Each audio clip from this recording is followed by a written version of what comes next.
I'm David. Hi, I'm Johnny, and this is Table Talk.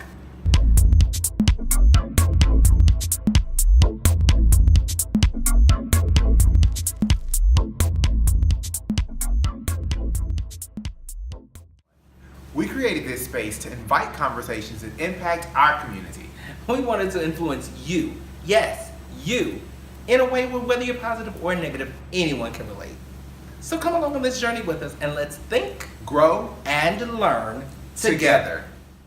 So we've been on this journey about disclosure, and we want to continue that journey when we think about disclosing to our supporters, our allies. For those of us who are living with HIV, we have allies and we have supporters. They just need to know how to do it. So I remember when I spoke with my barber, and when he found out the work that I do in public health and the fact that I freely disclosed that I'm HIV positive, he had a lot of questions, but the most pertinent question he had to ask me was, why didn't you tell me? And I had to think, well, I thought I had told him. Maybe I did, maybe I didn't. But even if I hadn't, why was he concerned? Why did he want to know? Was it out of concern, or was it out of sheer just trying to be in your business? And it was easy for me to decipher. We had been very close, and we had gotten close over the last few years. So I understood that he was really concerned about me and my health and my well-being. So I knew that he wanted to be an ally, and I knew he wanted to be a supporter. He just didn't know how. So I had to give him that opportunity and that space to ask me as many questions as he possibly could, to be able to know how he could support me and how he could continue to be not just my barber, but my friend. Somebody that I could go to if I needed to be able to talk to about anything, even and up to including HIV. So if I had any advice for any of us who are living with HIV and are looking for those allies and looking for those people who want to support us, make sure that we know that we are going to be asked a lot of questions, but we have to be prepared to answer them and provide the education that they are going to need when answering those questions. So when we talk about disclosing to those closest to us, supporters or allies, for someone like myself who is in a relationship with a person living with HIV, it can be a scary, intimidating place to be in, because it's not like we're announcing that we're pregnant or we have a baby on the way. I remember shortly after David and I started dating and being together, and I was thinking, like, how, who, what, when do I disclose this to those closest and to those that support me? And I remember sharing with a friend, and I shared with this friend, and this person wasn't as knowledgeable about HIV as I was, and they still saw it as a death sentence. So their response was like, what are you doing? From that moment, I learned very quickly that I first have to be okay with my situation before I can expect anybody else to be okay with my situation, because people follow what you give them to. And I think that that's so important for anyone to know when you're thinking about disclosing any type of news to someone. How you react is going to be a big determining factor on who's on that receiving end, how they're going to take it.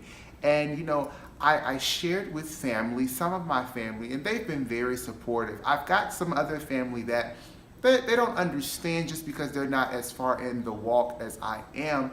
But I say all that to say, always with disclosing, lead with education. Education is it just can clear up so many misconceptions, stereotypes, stigmas.